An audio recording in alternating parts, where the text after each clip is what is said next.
Берипикс бүгін бізге келіп түскен WhatsApp желісінен келіп түскен 10 шақты ағылшын сөздер бар. Соның аудармасын мен жазып шығардым. Енді міндетті түрде қарап алыңыздар. Бірінші сөз whack, ұру деген мағынаны білдіреді, етсік. Екінші whip, шыпықтау деген сөз. Whittle, қайрау, яғни пышақты тағы басқа құралда қайрайтын кезде қолданатын етсік whittle деп аталады. Қайрау деген мағынаны білдіреді. Және келесі while, арбау, алдау деген мағынаны білдіреді.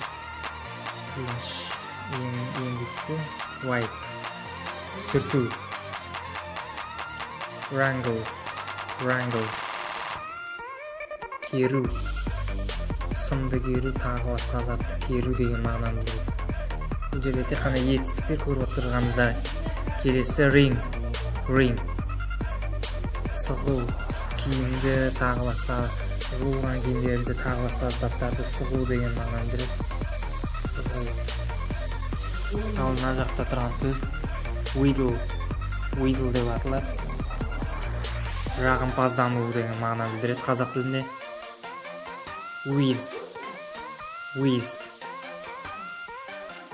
қырылдау. Wean,